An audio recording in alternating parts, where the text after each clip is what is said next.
okay. So just a bit of a recap on what's been going on since. I've picked up a bit of a IT band inflammation, purely because I've been running on the grass and then doing some speed work, finishing that on the canal. The change in the surface is just enough to aggravate the IT band. Chances are if I was doing a bit less volume it wouldn't have happened, but yeah, when you're training at high volume in the winter these things will happen, but the main thing is that you adapt your training to account for this added injury or niggle. At the moment it is only a niggle, but if I don't look after it then it will turn into a proper injury, so that's something I really need to plan out. So a few things I've been doing is replacing some of my long runs with long rides on the bike, although you're still obviously using your IT band, but it's just to a lesser degree. It's not as load heavy as running. So yeah, I've upped my bike volume, reduced my run mileage. As you can see today, it's focused. We had quite a bit of snow yesterday, so I haven't actually ran the past 3 days purely because of the weather and my IT band flared up. But yeah, I took it as an opportunity to do some testing, so I did an FTP test because obviously I was quite rested, bar the IT band issue. But yeah, so I tested the legs at the weekend and did an FTP test, and the power's thereabouts. It's in the aero position, it's the same as what I was hitting last year in the uprights, so that's definitely an instant win. Obviously if I was still doing the short course racing, that kind of improvement doesn't really matter because you're on the road bike, but the fact that I'm doing 70.3 stuff, I'm instantly quicker then because you're able to produce that kind of power in the position.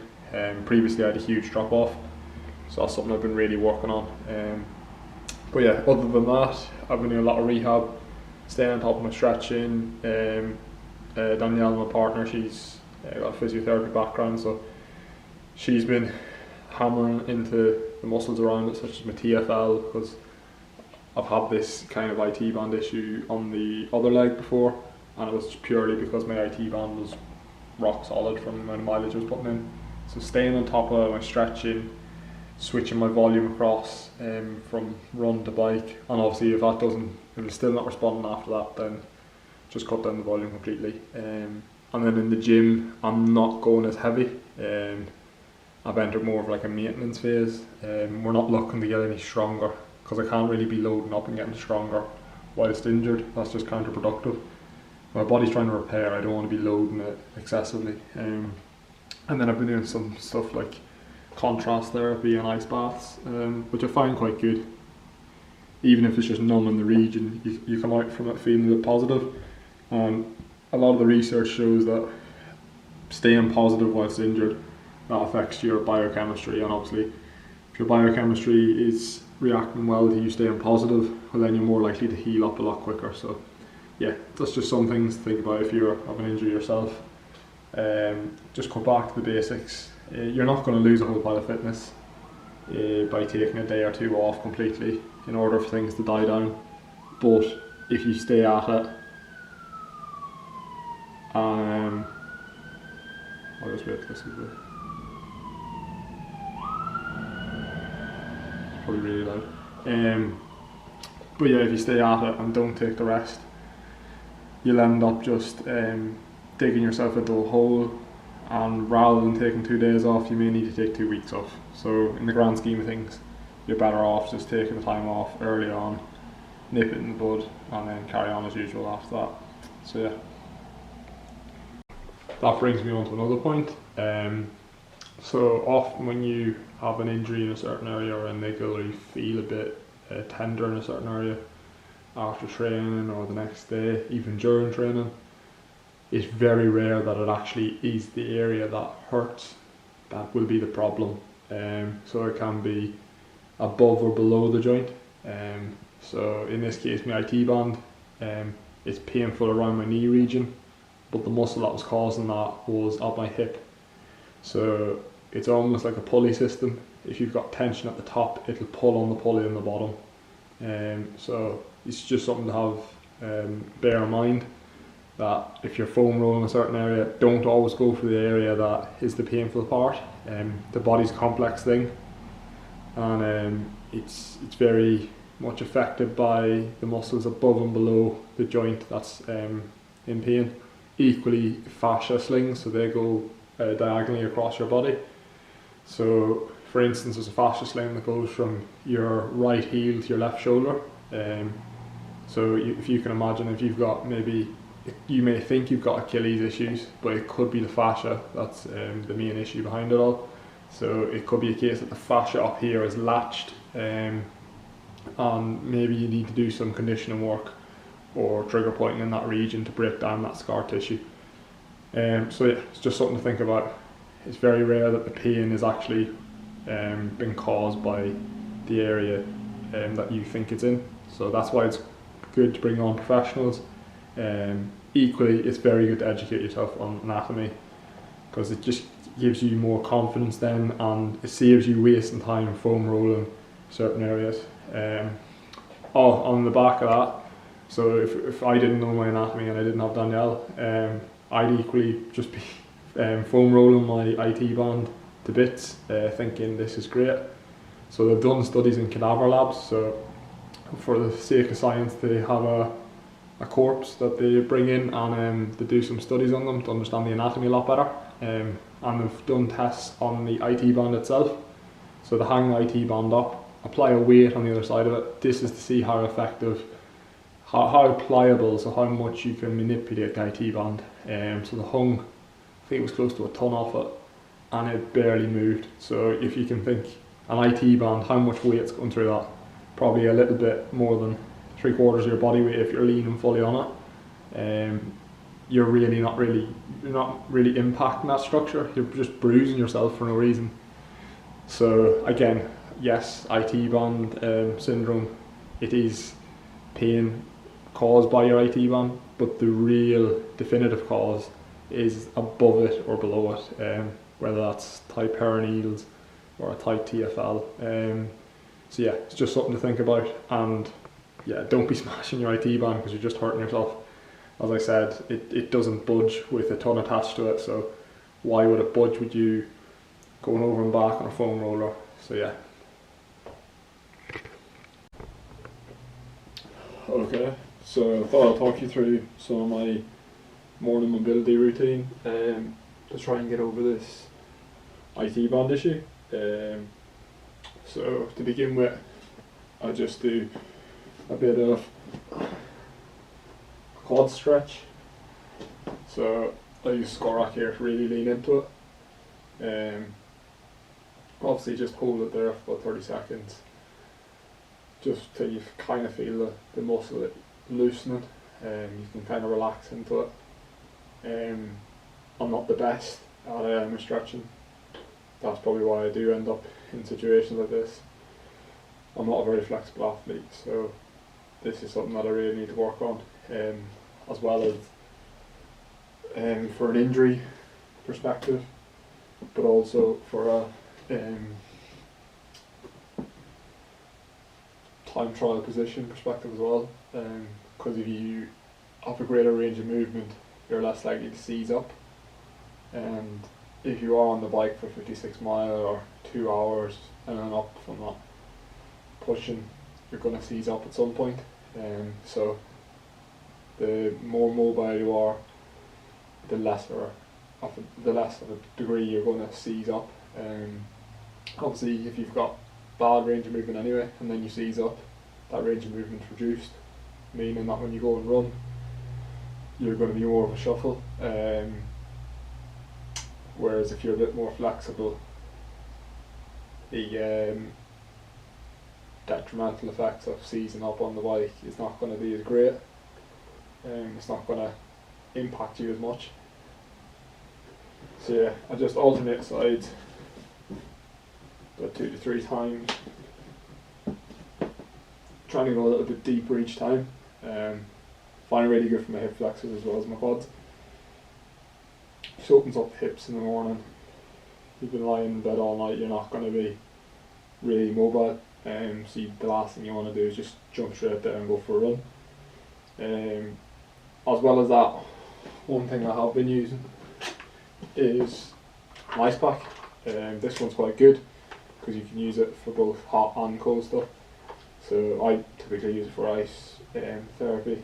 It's like a gel liquid, so you kind of wrap it around the area that's been painful, as opposed to a solid ice pack that you normally see in a freezer.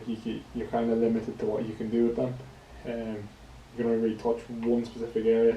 You can't like form it around your joint or anything like that, whereas this is quite handy. As you can see, even though it's been in the freezer all night, it's still gel, so it doesn't actually freeze solid, although it has the same temperature. So yeah, doing that as often as I can for the IT band, that's really helped. I also use a Theragun to loosen off my TFL, so that's helped a lot as well. Just over.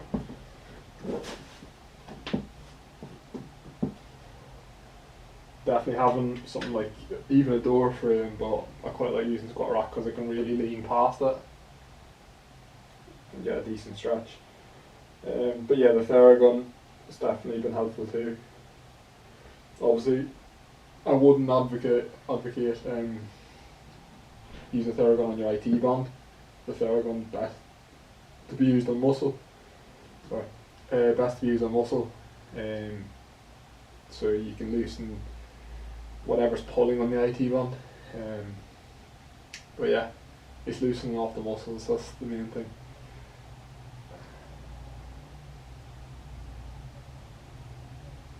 Right. One thing I like to do too is kind of just sit in my heels for a bit. For a lot of people this won't even be a stretch because they're not flexible, but for myself I carry quite a lot of tension in my quads, so this here is quite a good stretch for me. Obviously everyone's different depending on your own muscular imbalances and things like that. So a lot of people, typically cyclists, they will have ridiculously tight hamstrings, they'll have tight quads as well. With cycling there's also the chance of shortening your hamstrings because you spend that much time in a your knee joint's bent. It's very rarely straight when you're cycling, so that can be somewhat detrimental to your running. But one of the main things I think about is keeping my quads nice and loose, because my quads when I'm running, yes, they're not the prime mover, I'm not relying on them for much propulsion, but what I am relying on them for is shock absorption. So if you've ever seen a slow motion video of any runner at all, you'll notice the quad full on shakes, and then it tenses on landing. That there is a lot of low displacement, so the shock's travelling straight up, and anything that shakes is absorbing some of that energy. Naturally enough, your quads are ridiculously tight, that shock's just going to keep travelling up, it's not getting a chance to really displace much. So that means more impact on your hips, more impact on your knees. You don't want these bony areas and joints to be taking as much load. So if we can lose some of the shock on loose areas like muscle, or even tendon, ligament, although the tendons and ligaments are really good at retaining that and channeling it into energy moving forward, but the muscles are good at absorbing it and preventing injuries. So that's one of the other reasons why I try and stay on top of flexibility.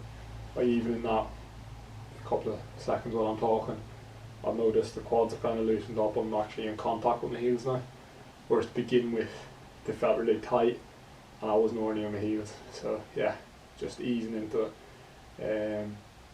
You don't need to hold it for too long either, and I wouldn't be a big advocate of doing loads of stretching prior to a training session, like directly before, because you reduce the tensile force of your muscles. So a tight muscle in a sprint is a fast muscle to a certain degree. Obviously it's a fine balance, is it? Sliding scales of when something becomes optimal and when it's no longer optimal. So obviously you don't want someone that tight in a sprint that they can't actually stride properly. But a lot of elite sprinters and that, it's very rare you'll see them doing stretching before an event, and if they are, it's plyometric or dynamic stretching. They'll do plyometric work as well, just to fire the muscles up and get them powerful. But yeah, dynamic stretching is teaching that stretch shortening cycle. So it's explosively stretching the muscle rather than holding it, lengthening the fibres. Another thing you have to think of too, there is the argument that stretching straight after a hard session, you've induced some muscle trauma, so there's micro tears in the muscle. If you stretch after those micro tears from your training session have occurred, you may be inducing more damage, which is not necessarily a good thing, because you want the minimal amount of damage for the maximum adaptation. So yeah, it's a funny one, because you do want to be flexible after the sessions. You want to keep that nice range of movement, but again, it's all a fine line. So a bit of stretching is not bad. I tend to leave maybe an hour or two after a hard session before I do a bit of stretching, purely because I'm trying to avoid inducing any more muscular trauma. But yeah, like I said, ice is a great tool to use. Again, there's debate in that as well. Some people would not use as much ice as much, purely because if you think about it, it's reducing inflammation. That's great. But there's the argument that the inflammatory phase of injury or recovery is a vital stage, which makes sense too. The reason we have inflammation is to protect us, is to let the body know that this is the area that's in trouble. Send all your nutrients, your restorative properties to that area, and promote the recovery. So taking anti-inflammatories, trying to reduce inflammation straight away, it doesn't necessarily make sense, because that inflammatory stage is important. But directly post-training, obviously it has its place. So if I had a hard session today, and then I find out, right, we've got a hard session planned tomorrow, or I'm going to enter a Zwift time trial or something like that, well, I want my legs to be feeling quite fresh for that. So I'll try and promote instant recovery, regardless of it hindering my adaptation. I want to be fresh for that race, so yeah, I may incorporate it then. So yeah, that's just some things to think about, and yeah.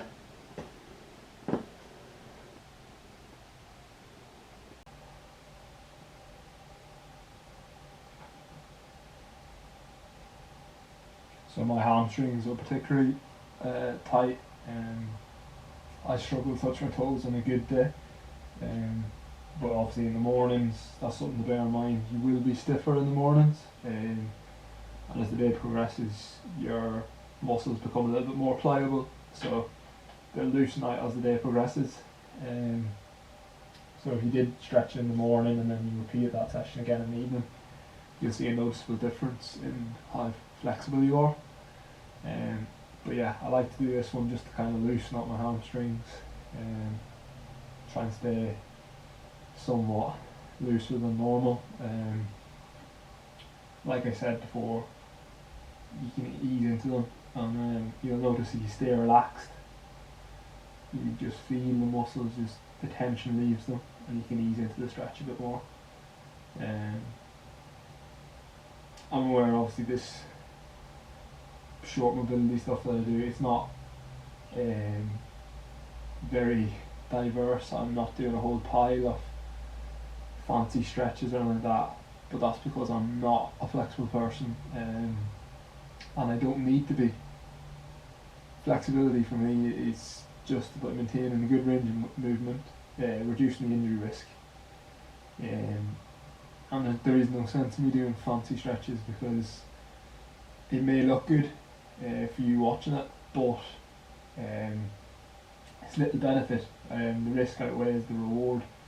if I was to try and do some of those stretches, I run the risk of just overstretching, maybe being out for a day, maybe being out for a week, and it's just counterproductive. Like, I'll be honest on this channel. Anything I show you is what I do. I'm not going to do something for the sake of just showing you. These are things that I actually carry out, and I'm only getting into my stretching really now because obviously it's an area I've neglected, and I'm aware the TT position, it can make such a difference. If I'm able to get into a more aerodynamic position and save a couple of watts, it's free at the end of the day. It doesn't require hours and hours of agony. Sitting in a stretch is not as painful as doing 10 weeks of a structured bike set.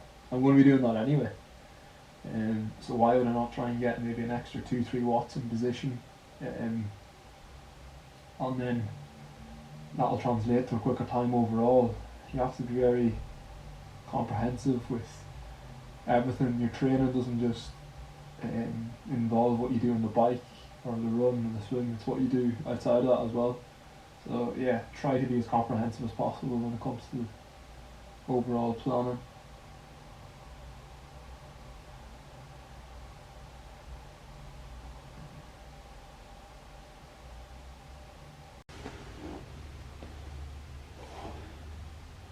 So another one I like to do, is this one here. Find it really gets my glutes, just by doing any cross chain stuff. So this really just takes my body outside of the normal movement patterns. I mean, when I'm cycling and running, it's very rare I cross over. And I think that's the main issue in endurance sport. It's very repetitive. Your body gets very strong on that movement, but in doing that, other muscles get neglected, and it's very easy for them to switch off. You build tightness in one area at a almost a disproportional way. So you've got so much tension in your prime moving muscles that some of your stabilising muscles that you don't necessarily use because you're not changing direction as much, they can become quite lax. Equally, the muscles that you have quite tight, if you were to do a different activity, they're just waiting to ping, and you'll see some athletes get injured just kicking a football, things like that. That's what I've seen anyway. So a lot of the guys that I've trained with, a lot of their injuries have came by just doing silly things outside the training. It's very easy done. Our body's not used to moving in that pattern we've rehearsed, and you've drilled it into yourself to run correctly, bike and swim. And if you do pick up an injury in that activity, it's generally from overuse. But if you're to do something different, like skiing, kicking football with your mates, and like tennis where you're changing direction or things like that, because it's so alienated for a triathlete to really be doing, you can pick up an injury so easy. And it's about staying robust for every situation. You don't want to be that finely tuned that you get injured doing anything that's not swim, bike and run, because you can guarantee in life you're going to be needing to do things outside of swim, bike and run, be it to do with your job, be it just family stuff, or just day-to-day activities. So yeah, it's just something to bear in mind. Don't just keep your strength, your mobility routines solely based on your triathlon performance. It should be performance in life as well as sport specific. So yeah, just something to think about. Okay, so let me know your thoughts on that video. If you too have been injured or your IT bound, feel free to share the different things you've done to help get over it. I'm open to new things as well, although yes, a lot of what I mentioned is based on science and what's been done. I'm well aware there's new techniques out there, and there's always advancements in the field, so I'm open to hear what other people think. But yeah, let me know what you think down below, and I hope that video's been some help to anyone that's got those niggles at the moment.